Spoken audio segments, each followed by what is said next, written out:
Students, जैसा कि आपको पता ही है हम नेटवर्किंग टोपोलॉजीज़ पढ़ रहे हैं और इस टॉपिक में हमने पहली दो टाइप्स ऑफ टोपोलॉजीज़ पढ़ी है। पहली बस टोपोलॉजी, दूसरी रिंग टोपोलॉजी।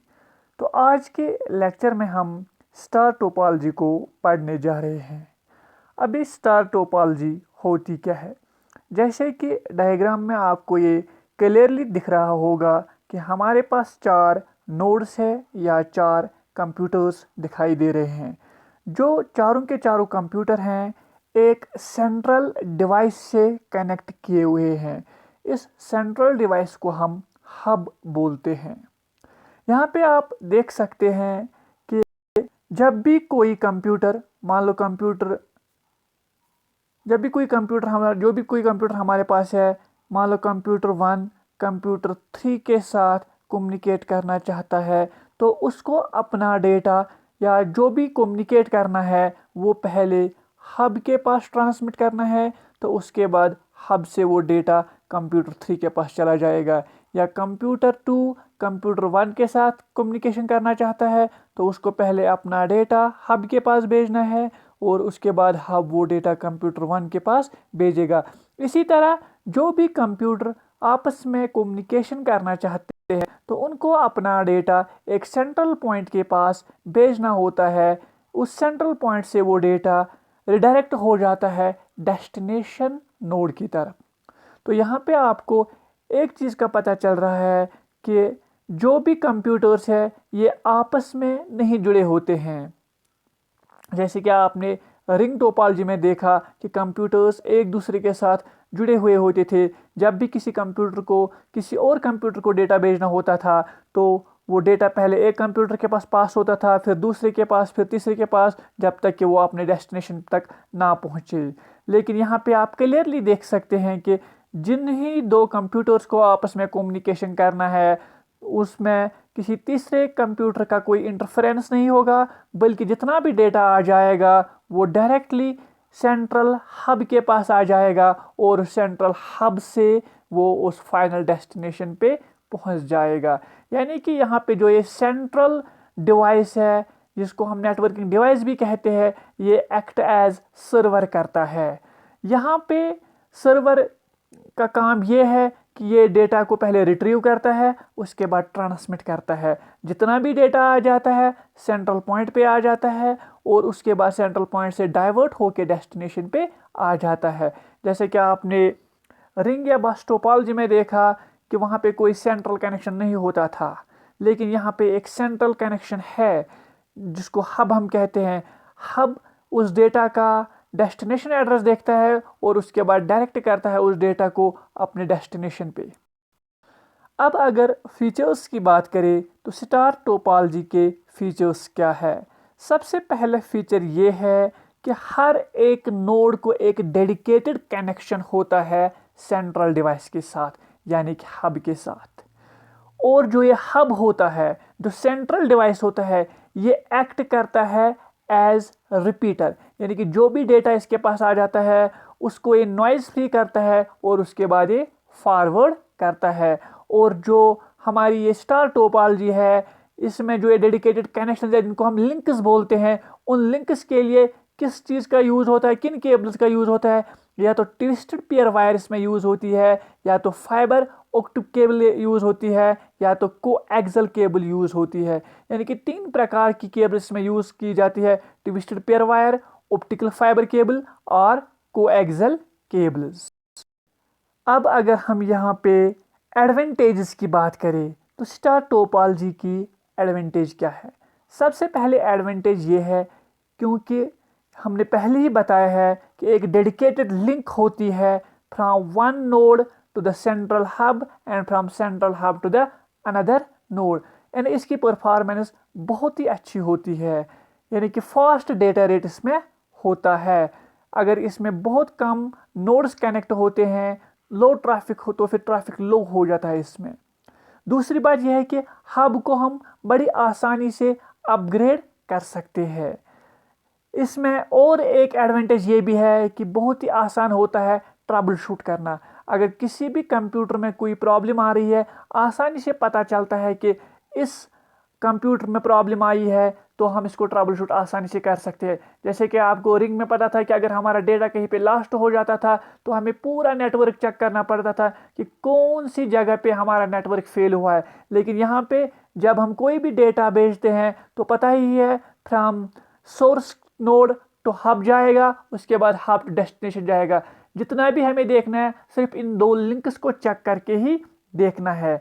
चौथा इसका एडवांटेज ये है कि ये बहुत ही आसान होता है सेटअप करना। कुछ नहीं करना होता है, एक सेंट्रल हब हमने लाया है, उसके बाद with the help of links हमने बहुत सारे नोड्स इसके साथ कनेक्ट करने हैं। और अगर हमें इसको मॉडिफाई करना होगा, यानी इसमें नोड्स हमें डिक्रीज करने होंगे या इंक्रीज करने होंगे। डिक्रीज करने की सूरत में हमें क्या करना है, बस लिंक्स उठानी है और डिक्रीज हो जाएगा। और अगर हमें कोई इंक्रीज करना है इसमें कोई नोड, तो हमें कुछ नहीं करना है, एक नया सा नोड लाना है, उसके बाद with the help of links उसको सेंट्रल डिवाइस यानी हब के साथ कनेक्ट करना है। तो इस तरह हम अपने नेटवर्क को मॉडिफाई कर सकते हैं। उसके बाद और एक अच्छी एडवांटेज इसकी है जो कि बाकी दो नेटवर्क्स में नहीं थी। वो एडवांटेज ये है कि इन केस अगर कोई भी नोड अफेक्ट हो जाता है, फेल हो जाता है, जो बाकी का नेटवर्क है उससे कोई फ़र्क नहीं पड़ता है उस नोड की फेल होने की वजह से। क्योंकि अगर एक नोड फेल हो जाता है तो बाकी का बाकी नेटवर्क आसानी से, बड़ी आसानी से, मतलब जैसे कि वो काम कर रहा होता है वो काम करता रहता है। क्योंकि इसमें एक नोड की डेडिकेटेड लिंक होती है सेंट्रल पॉइंट के साथ। जब तक कि वो लिंक फेल ना हो जाए तो हमारा नेटवर्क चलता जाएगा। अगर कोई लिंक फेल भी हो गई, सिर्फ वो एक नोड उस फेल हो जाता है, बाकी नेटवर्क ठीक स्मूथली काम करता रहता है। अब अगर डिसएडवांटेजेस की बात की जाए तो क्या डिसएडवांटेजेस है हमारी स्टार टोपोलॉजी की। सबसे पहली डिसएडवांटेज ये है कि जो इंस्टॉलेशन कॉस्ट है स्टार टोपोलॉजी का वो बहुत ही ज़्यादा है। जैसे कि आपने डायग्राम में देख लिया कि हर एक नोड को कनेक्ट करने के लिए एक डेडिकेटेड लिंक या केबल चाहिए, यानी कि वायरिंग का कॉस्ट बहुत ही ज़्यादा इसमें आ जाता है। यानी कि दूसरी डिसएडवांटेज ये है, बहुत ही एक्सपेंसिव होता है ये यूज़ करना। क्योंकि पता ही है एक सेंट्रल डिवाइस भी हमें यूज़ करना होता है। जो हमारा ये सेंट्रल डिवाइस है बहुत ही हाई पावर, इसकी कैपेसिटी बहुत अच्छी होनी चाहिए, अदरवाइज ये ज़्यादा नोड्स को टॉलरेट नहीं कर पाएगा।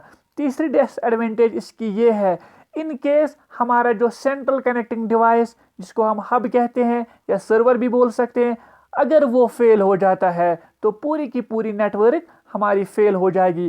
दैट मीन्स कि हमारी पूरी नेटवर्क इस सेंट्रल डिवाइस के साथ इस सेंट्रल डिवाइस पे डिपेंडेंट रहती है। यानी कि जितना अच्छा हमारा सेंट्रल डिवाइस होगा, जितना खूबी से वो काम करेगा, उतना अच्छा ही हमारा नेटवर्क काम करेगा।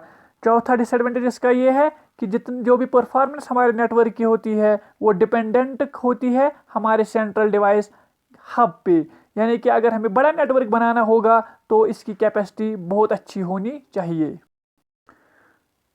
तो हमारी नेक्स्ट टोपोलॉजी जो है उसका नाम है मैश टोपोलॉजी।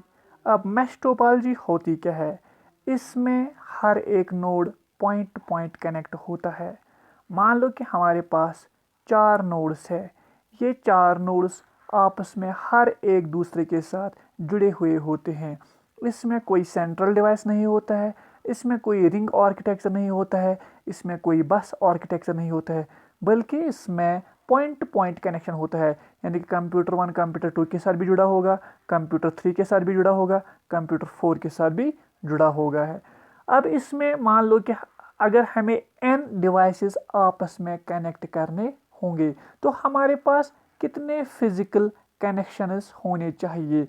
n डिवाइसेस को कनेक्ट करने के लिए हमारे पास n × n-1 divide by 2 cables की ज़रूरत पड़ेगी। मान लो कि हमारे पास 4 डिवाइसेस को हमें कनेक्ट करना है with the help of cable, तो हमें कितनी केबल्स चाहिए। यहाँ पे n हमारे पास 4 आ जाता है। That means 4 × 4-1 divide by 2 is equal to 12 divide by 2 is equal to 6। यानी कि अगर हमें टोटल में 4 कंप्यूटर्स को आपस में जोड़ना है तो हमारे पास 6 केबल्स होनी बहुत ज़रूरी है। यानी कि पॉइंट टू पॉइंट कनेक्शन के लिए हमें जितने भी कंप्यूटर्स को डिवाइसेस को आपस में जोड़ना है, तो उसके लिए हमारे पास जो फार्मूला है कि कितनी कैलकुलेशंस कितनी जो हमें कैलकुलेशन करनी है कि कितनी केबल्स का हमें ज़रूरत है, तो वो इस फार्मूला से हम पॉइंट आउट करेंगे। n into n minus one divide by 2। 5 computers का अगर जोड़ना होगा, यहाँ पे हमारा n 5 होगा, that means 5 into 4 divide by 2, that means 10 cables की हमें ज़रूरत पड़ेगी। अब जो हमारी ये मैश टोपोलॉजी है, इसमें डेटा ट्रांसमिशन कैसे होता है? 2 तरीक़ों से डेटा ट्रांसमिशन होता है, with the help of routing और दूसरा है फ्लडिंग। अब ये मैश टोपोलॉजी में राउटिंग क्या होता है? राउटिंग का मतलब ये हुआ कि इसमें ये राउटिंग लॉजिक का यूज़ करता है। यानी कि यहाँ अगर हमें डेटा एक जगह से एक कंप्यूटर से दूसरे कंप्यूटर को भेजना होगा, तो ये राउटिंग टेबल का यूज़ करता है। अब राउटिंग टेबल क्या होता है?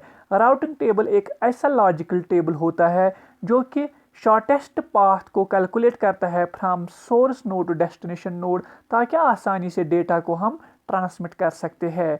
या with the help of routing table, routing logic ये इंफॉर्मेशन ये भी देता है कि अगर कहीं पे कोई लिंक ब्रेक हो चुकी है, तो उस लिंक को कैसे अवॉइड किया जाए ताकि हम आसानी डेस्टिनेशन पे पहुंच जाए।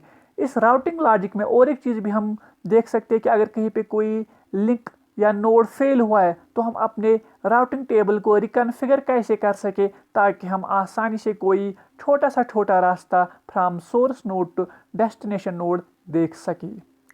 फ्लडिंग होती क्या है? फ्लडिंग में ऐसा होता है कि अगर कोई भी नोड, सोर्स नोड किसी भी डेस्टिनेशन नोड को डेटा भेजना चाहता है, तो उसमें फ्लडिंग का मतलब ये हुआ कि हर एक नोड के पास ये डेटा जाता है। अब जिस नोड के लिए ये डेटा असल में होता है, जिस डेस्टिनेशन के लिए होता है, वो डेटा को उठा लेता है, यूज़ कर लेता है, और जिसके लिए ये नहीं होता है तो वो इसको छोड़ देता है, नेग्लेक्ट कर देता है। मीन्स कि इसमें डेटा हर एक नोड के पास जाता है। बहुत ही फास्ट होता है ये तरीका, और इसमें डेटा लॉस का कोई ख़तरा नहीं होता है। लेकिन इससे क्या हो जाता है, जो हमारी नेटवर्क होती है, नेटवर्क पे लोड बहुत ज़्यादा आ जाता है। क्योंकि मान लो कि हमारे नेटवर्क में 100 कंप्यूटर्स जुड़े हुए हैं, तो उनमें से अभी 50 डेटा ट्रांसमिट कर रहे होते हैं दूसरे 50 को, तो इसमें क्या होगा, हर एक कंप्यूटर के पास 50 इन्फॉर्मेशन आ जाएगी, जबकि उसके पास सिर्फ एक इन्फॉर्मेशन आनी चाहिए थी। तो इसलिए इस तरीके से हमारे नेटवर्क पे बहुत ज़्यादा लोड आ जाता है। अगर आप डायग्राम की तरफ देखें, पहले ही मैंने बोला कि जो हमारी मैश टोपोलॉजी होती है, हर एक कंप्यूटर हर दूसरे कंप्यूटर के साथ जुड़ा हुआ होता है। यहाँ पे आप देख सकते हैं हमारे पास मान लो 4 कंप्यूटर है, तो 4 कंप्यूटर को जोड़ने के लिए अभी मैंने बोला n into n minus one divide by 2, that is 6 cables की ज़रूरत पड़ती है। तो यहाँ देख सकते हैं कंप्यूटर 1 को 2 के साथ भी जोड़ा गया है, 3 के साथ भी जोड़ा गया है, 4 के साथ भी जोड़ा गया है। इसी तरह 2 को 1 के साथ भी, 2 के 3 के साथ भी, 4 के साथ भी, और इसी तरह कंप्यूटर 3 को 2 4 1 के साथ, 4 को 1 2 और 3 के साथ, यानी कि टोटल में 6 केबल्स का यहाँ पे ज़रूरत पड़ता है। हर एक कनेक्शन डेडिकेटेड होता है, पॉइंट टू पॉइंट होता है। किसी भी कंप्यूटर को अगर हमें ट्रांसमिट करवाना होता है, कोई इन्फॉर्मेशन ट्रांसमिट करनी होती है, तो वो डेडिकेटेड लिंक से जाती है, यानी बहुत ही सिक्योर होती है। इसमें कोई सिक्योरिटी का डेटा लॉस का कोई खतरा नहीं होता है। इसमें सिक्योरिटी बहुत ज़्यादा होती है, और डेटा ट्रांसमिशन रेट बहुत ही फास्ट होता है, क्योंकि एक लिंक डेडिकेटेड होती है। जिन भी 2 कंप्यूटर्स को आपस में कम्युनिकेशन में जाना होता है, तो उनके लिए एक यूनिक अलग से सिंगल कनेक्शन होता है, जिसके थ्रू और कोई कम्युनिकेशन नहीं कर सकता है। अब अगर बात करें तो मैश टोपोलॉजी के कितने टाइप्स है, तो मैश टोपोलॉजी के भी 2 टाइप्स है। पहला टाइप है पार्शियल मैश टोपोलॉजी, दूसरा है फुल मैश टोपोलॉजी। अब पार्शियल मैश टोपोलॉजी होती क्या है? जैसे कि पहले ही मैंने बोला कि मैश टोपोलॉजी में हर एक कंप्यूटर दूसरे कंप्यूटर के साथ जुड़ा हुआ होता है। लेकिन पार्शियल मैश टोपोलॉजी में क्या होता है, इसमें 2-3 कंप्यूटर्स को छोड़ के बाकी कंप्यूटर्स सभी कंप्यूटर्स के साथ जुड़े नहीं होते हैं। यानी कि इस टोपोलॉजी में कुछ कंप्यूटर ऐसे भी होते हैं जो 4, 5 या 6 कंप्यूटर के साथ ही जुड़े होते हैं, यानी कि हर एक के साथ उनका डेडिकेटेड कनेक्शन नहीं होता है। इन कंपैरिजन अगर हम फुल मैश टोपोलॉजी की बात करें, जो रियल सेंस में मैश टोपोलॉजी है, उसमें हर एक कंप्यूटर हर दूसरे कंप्यूटर के साथ कनेक्टेड होता है with the help of dedicated line और डेडिकेटेड केबल। अब अगर हम फीचर्स की बात करें तो फीचर्स में क्या आता है, सबसे पहले मैंने बोला कि फुली कनेक्टेड नेटवर्क होती है, बहुत ही रोबस्ट होती है, यानी कि बहुत तेज़ इसमें इंटरकनेक्शन होता है, और नॉट फ्लेक्सिबल, यानी कि हमारे लिए आसान नहीं होता है, फ्लेक्सिबल नहीं होता। अब एडवांटेजेस क्या होती है हमारी मैश टोपोलॉजी की। पहली एडवांटेज ये होती है कि अगर दो कंप्यूटर्स को आपस में कम्युनिकेशन करना होता है तो अपनी अपनी डेटा लिंक या केबल अपना अपना डेटा लोड अलग से उठा लेता है। यानी कंप्यूटर 1 को कंप्यूटर 5 के साथ कम्युनिकेशन करना है तो with the help of the dedicated link they will carry out their own load without interfering with the another's computers. दूसरा, ये बहुत ही रोबस्ट यानी क्विक इसमें ट्रांसमिशन होता है। तीसरा, अगर इसमें कहीं फॉल्ट आ जाता है तो वो डायग्नोज करना बहुत ही आसान होता है। यानी कि अगर कंप्यूटर 1 कंप्यूटर 3 के साथ कम्युनिकेशन करना चाहता है, कम्युनिकेशन किसी वजह से फेल हो रहा है, तो आसानी से हम उनका लिंक चेक कर सकते हैं, बाकी नेटवर्क को हमें छेड़ना ही नहीं है।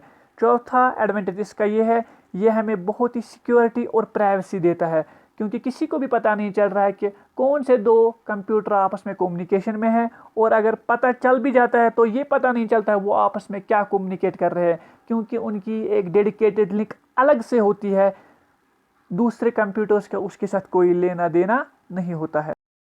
हम डिसएडवांटेजेस पे आए तो सबसे पहले जो इंस्टॉलेशन एंड कॉन्फ़िगरेशन वो बहुत ही डिफ़िकल्ट होती है, क्योंकि आपने नेटवर्क की डायग्राम जो इसकी है वो आपने देख ही ली, वहाँ पे सिर्फ हमें 4 कंप्यूटर्स दिखाए थे।